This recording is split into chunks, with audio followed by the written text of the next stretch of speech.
मित्रांनो नमस्कार, स्वागत आहे पुनश्च एकदा तुमचं माझ्या DK टीचर्स सपोर्ट या यूट्यूब चॅनलमध्ये। मित्रांनो, विद्यांजली पोर्टलबाबत बऱ्याच तुम्हाला मेसेजेस वगैरे येत आहेत, ते काम करायचं आहे वगैरे सांगितलं जाते। तुम्ही थोडे कन्फ्यूज आहात, काय आहे नेमकं विद्यांजली पोर्टल, आपल्याला नेमकं काय करायचं आहे या बाबतीत तुमच्या अनेक शंका कुशंका मला कमेंटमध्ये दिसत आहेत, मेसेजेस येत आहेत मला वैयक्तिक। तर याबाबत आपण आज जरा बोलणार आहोत। यापूर्वी मी तुम्हाला व्हिडिओ दिला होता गेल्या वर्षी विद्यांजली पोर्टलवर रजिस्टर कसं करायचं शाळांनी, त्यामुळे अनेक शाळांनी या पोर्टलवर रजिस्ट्रेशन केलेलं आहे, पण बऱ्याच शाळांना माहितीच नाही की रजिस्ट्रेशन केलंय का काय। तर पहिल्यांदा तुम्हाला शाळा रजिस्टर आहे का हे कसं शोधायचं तेही मी या व्हिडिओमधून सांगणार आहे। त्याचबरोबर एखादी शाळा रजिस्टर नसेल तर त्याने रजिस्ट्रेशन कसं करायचं तेही सांगणार आहे। आणि रजिस्ट्रेशन झाल्यानंतर आपल्या शाळांनी नेमकं त्या पोर्टलवर करायचं काय हे सुद्धा तुम्हाला आजच्या व्हिडिओमधून सांगणार आहे।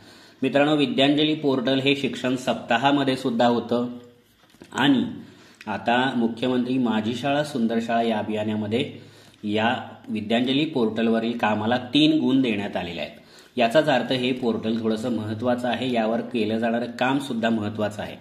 तर आपल्याला आता बघायचं आहे की काय नेमकं याच्या ठिकाणी करायचं आणि रजिस्टर झाले का नाही झालं असेल करायचं कसं आणि आपण काय काय करायचं हे पाहणार आहोत। सर्वप्रथम विद्यांजली पोर्टल म्हणजे काय हेही तुम्हाला मी सांगण्याचा प्रयत्न करतो।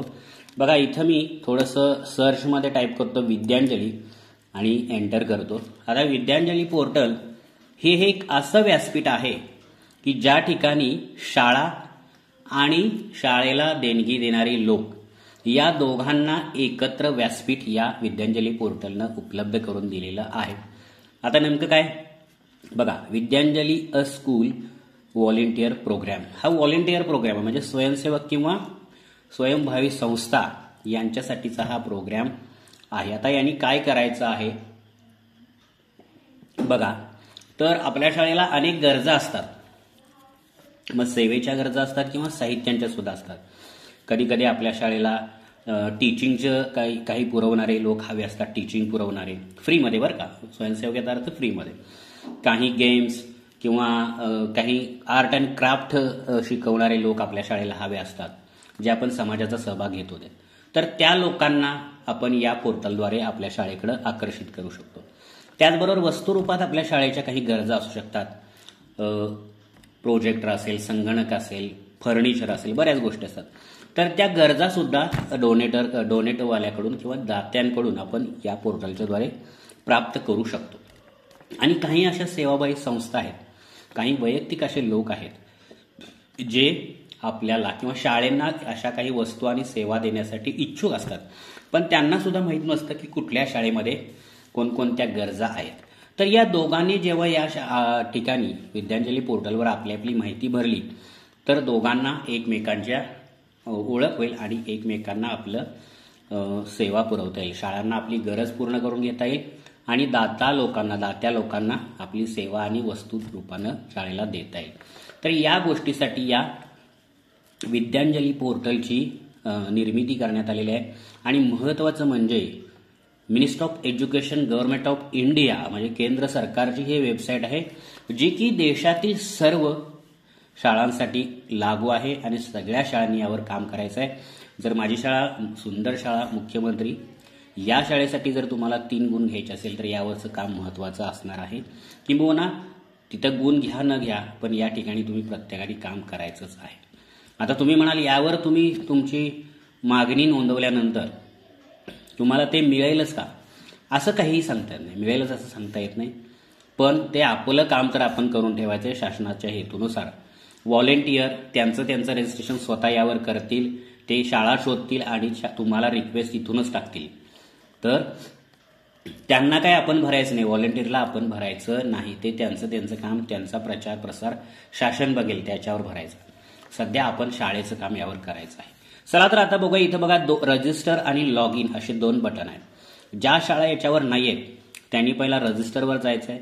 रजिस्टरवर गेल्यानंतर तुम्ही बघू शकता स्कूल आणि व्हॉलेंटियर असे 2 तुम्हाला इथं ऑप्शन दिसतात। शाळांनी रजिस्टर करण्यासाठी स्कूलवर क्लिक करायचं आणि NGO किंवा व्हॉलेंटियरने आपली सुविधा देण्यासाठी इथं रजिस्टर करायचं आहे। तर ऑब्व्हियसली मी शाळेचं करून दाखवणार आहे, मग स्कूलवर क्लिक करतो।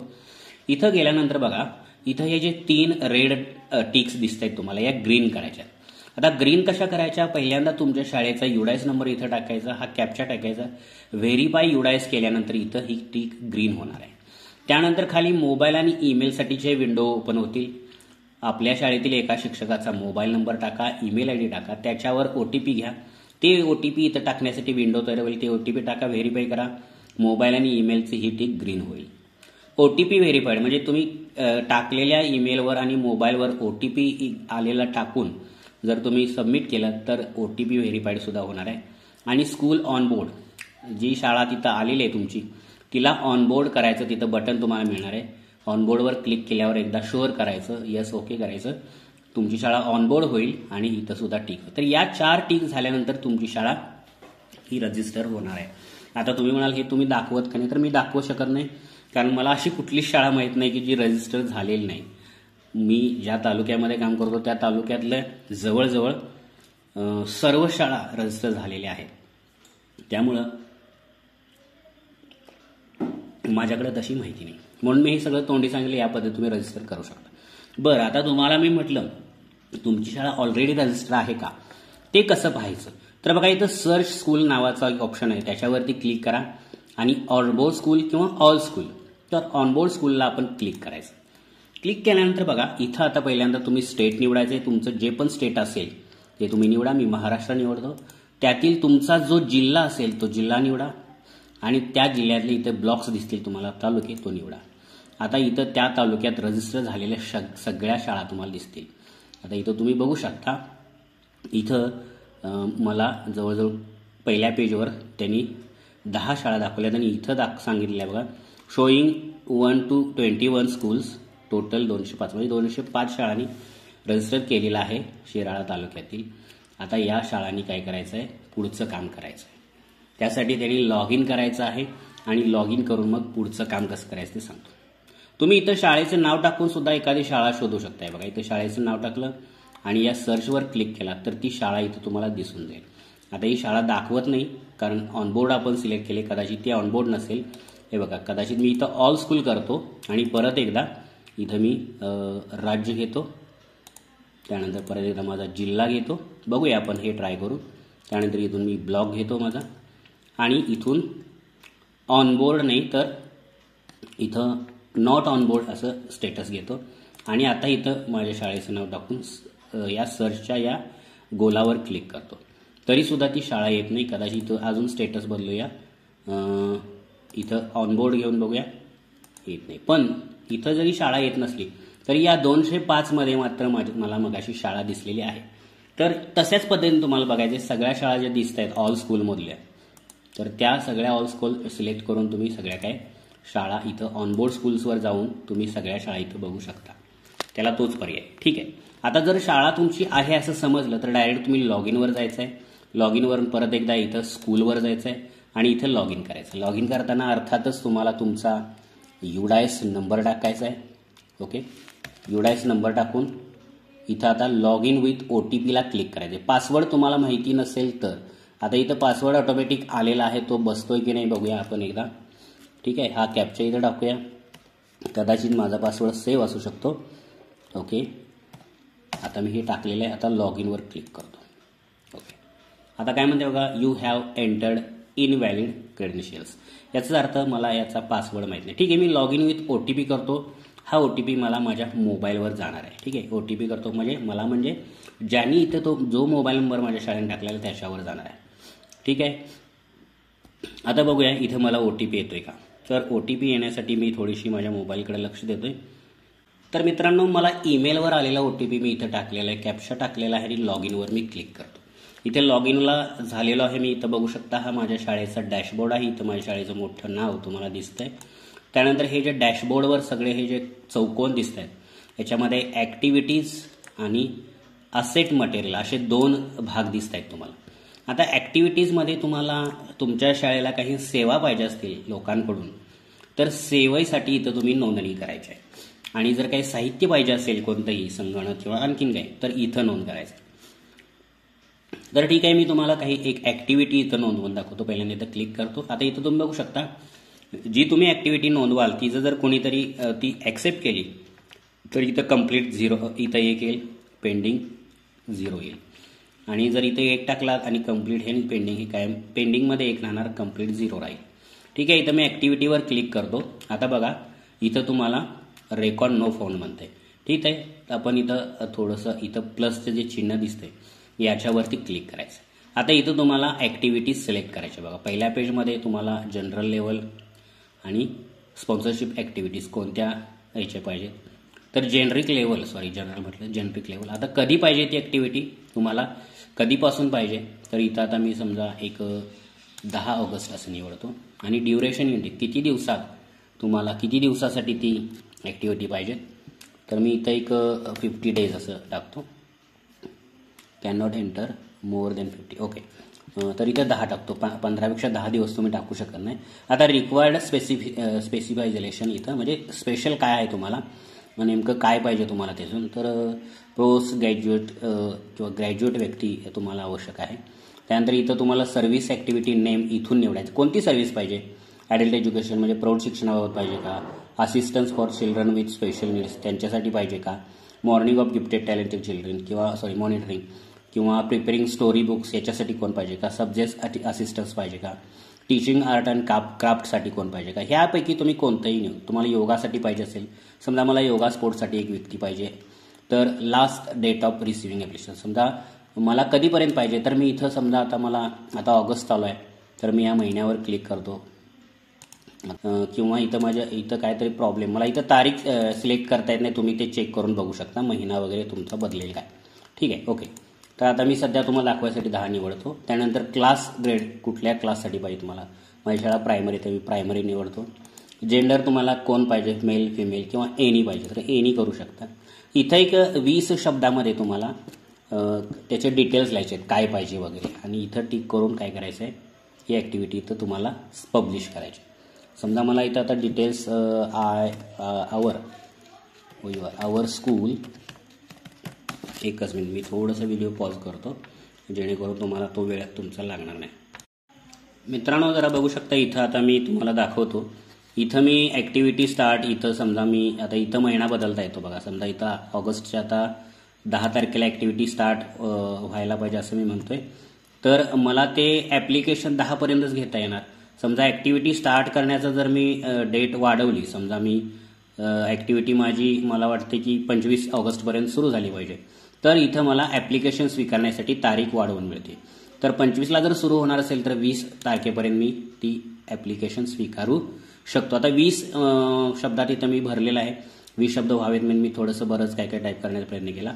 आता इथं टिक करायचं आहे आणि सेव्ह अँड पब्लिशवर क्लिक करायचं आहे. आता इथं बघू शकता generic level activities training yoga sports start date last receiving application date हे इथं एक माझं सेवा ॲक्टिव्हिटीज ॲड झालेली आहे. आता मी डॅशबोर्डवर जातो बघा. इथं डॅशबोर्डवर गेलो. इथं आता टोटल ॲक्टिव्हिटीमध्ये तुम्ही 1 बघताय आणि पेंडिंगमध्ये सुद्धा 1 पाहता. चला आता आपण एक असेट मटेरियल्स ॲक्टिव्हिटी करून बघा. इथं परत एकदा प्लसवर क्लिक करायचं आहे. परत इथं आता कोणतं मटेरियल पाहिजे, बेसिक सिव्हिल इन्फ्रास्ट्रक्चर म्हणजे काय बांधकाम पाहिजे, क्लासरूम नीड्स. ठीक आहे. इथं मी डिजिटल इन्फ्रास्ट्रक्चर असं क्लिक करतो. त्यानंतर मेंटेनन्स रिक्वायर्ड 1 वर्षासाठी घेतो. त्यानंतर इथं last date of receiving application घेतो. तर इथं मी आता घेतो की मला हे पाहिजे 30 ऑगस्टपर्यंत आणि इथं आता घेतो की मी काय पाहिजे मला, तर डेस्कटॉप कॉम्प्युटर पाहिजे. आता क्वांटिटी इथं मी टाकतो 2 आणि मटेरियल नीड कधीपर्यंत आहे, तर इथं आता मला 30 टाकल्यामुळं सप्टेंबरचे पुढचे एक 10 दिवस दिलेले आहेत, तर 5 सप्टेंबरपर्यंत मी टाकतो. परत एकदा मला इथं 20 शब्दामध्ये हे सगळं लिहायचं आहे, तर परत एकदा लिहितो. त्यासाठी परत एकदा मी आता हा व्हिडिओ आहे तो पॉज करणार आहे. ओके. तर मित्रांनो आता मी इथं हे तारीख वगैरे सगळं टाकून इथे 20 शब्दात माहिती भरलेली आहे. काहीही जे तुम्हाला सुचतंय ते लिहायचं इंग्लिशमध्ये. परत इथं आता चौकोनात क्लिक करायचं आणि सेव्ह अँड पब्लिश करायचं. आता ही मटेरियलची सुद्धा इथं माझी रिक्वेस्ट पडलेली आहे. आता परत मी इथं जातो बघा, असेट क्रिएटेड सक्सेसफुली. तर आता डॅशबोर्डला जातो डाव्या बाजूला. डॅशबोर्डला क्लिक केल्यावर मला आता बघा दोन्ही ठिकाणी मी एक रिक्वेस्ट टाकलेली आहेत आणि त्या दोन्हीही पेंडिंग आहेत. आता सपोज एखादा व्हॉलेंटियर जेव्हा रजिस्टर करून लॉग इन करेल त्याच्या या विद्यांजली पोर्टलला, तेव्हा त्याच्या एरियातल्या किंवा इतर सर्वच म्हणूया आपण भारतातल्या कदाचित शाळा किंवा त्याने जे राज्य तालुका निवडलेल्या तिथल्या ठिकाणच्या शाळा आणि त्यांच्या नीड्स त्याला दिसतील आणि त्याला वाटलं त्या एखाद्या शाळेला त्याला काहीतरी द्यायचं आहे सेवा किंवा वस्तू, तर तो तुम्हाला काय करेल, तुमची रिक्वेस्ट त्याला जी ज्या पद्धतीने दिसते ते आपल्याला कळणार नाही, ती दिसेल आणि तो त्याला ॲक्सेप्ट करेल. ॲक्सेप्ट केल्यावर इथं बघा कम्प्लिटेड, इथं तुम्हाला एक मेसेज येईल की तुम्हाला हे एक केलेलं आहे. इथं दिसतंय तुम्हाला बघा ॲसेट मटेरियल इक्विपमेंट. इथं ॲक्टिव्हिटीजवर गेल्यानंतर हे ॲक्टिव्हिटीज तुम्हाला दिसत आहेत. व्हॉलेंटिअर लिस्टसुद्धा तुम्हाला इथं काही दिसत आहेत बघा. यांनासुद्धा तुम्ही डायरेक्ट कॉन्टॅक्ट करू शकता आणि हे करू शकता. इतक्या लोकांनी म्हणजे जवळजवळ 81 लोकांनी आपल्या राज्यात आपण जे आपली शाळा ज्या जिल्ह्यात आहे राज्यात आहे त्यांनी तिथं एवढ्या लोकांनी काय केलेलं आहे, नोंदणी केलेली आहे. म्हणजे हे सुद्धा छान आहे बघा की व्हॉलेंटिअरसुद्धा करत आहेत. तर या पद्धतीनं हे सगळं तुम्ही करायचं आहे. पासवर्ड वगैरे रिसेट हे सगळं आहे. तर मित्रांनो, विद्यांजली पोर्टल या पद्धतीनं हे कार्यरत आहे आणि या पद्धतीने हे तुम्ही सगळं करायचं आहे, जेणेकरून तुमचं काम तरी तुम्ही करून ठेवा तुमच्या सेवेसाठी. आता मी एकच टाकले, तुम्ही अजून ॲक्टिव्हिटी इथं जाऊन ॲडवर क्लिक करून अजून ॲक्टिव्हिटी टाकू शकता सेवेच्या. त्यानंतर परत इथं मटेरियलच्या ठिकाणी जाऊन अजून इथं प्लसवर क्लिक करून अजून काही साहित्य हवं असेल तर ती सुद्धा अजून रिक्वेस्ट तुम्ही इथं टाकू शकता. किती टाकू शकता, इथं काही बंधन नाही. तर या पद्धतीने तुम्ही करा आणि तुमचं विद्यांजलीचं काम जे आहे तुमच्यासाठी कंप्लीट करा, जेणेकरून तुम्ही मुख्यमंत्री माझी शाळा सुंदर शाळेला त्याचे गुण घेऊ शकाल. त्याला 3 गुण आहेत. तुम्ही ॲक्टिव्हिटी भरला म्हणून, रजिस्ट्रेशन केला म्हणून 1 गुण, ॲक्टिव्हिटीज भरलाय म्हणून 1 गुण आणि ॲक्टिव्हिटी तुमची मंजूर झाली असेल तर 1 गुण, असे 3 गुण तुम्हाला मिळणार आहेत. यापैकी जर तुम्ही फक्त इथंपर्यंत काम केलं तर 2च गुण मिळणार आहेत. तर ठीक आहे, हरकत नाही. अतिशय महत्त्वाची माहिती होती. मला बऱ्याच लोकांनी फोन केले होते, काही ॲडमिनिस्ट्रेटिव्ह लेवलवरून सुद्धा मला यासाठी विचारणा करण्यात आली होती माहितीसाठी. तर ठीक आहे, व्हिडिओ कसा वाटला मला नक्की खाली कमेंटमध्ये लिहून कळवा. व्हिडिओ थोडा लांबला आहे पण मी स्पष्ट व्यवस्थित माहिती देण्याचा प्रयत्न केलेला आहे. भेटूया अशाच माहितीपूर्ण व्हिडिओमध्ये. तोपर्यंत तुम्ही माझ्या चॅनल नक्की सबस्क्राईब करून ठेवा, कारण मुख्यमंत्री माझी शाळाच्या आणखीन व्हिडिओ तुम्हाला येणार आहेत आणि इतरही येणार आहेत. ठीक आहे, भेटूया पुढच्या व्हिडिओमध्ये. तोपर्यंत take care and good bye.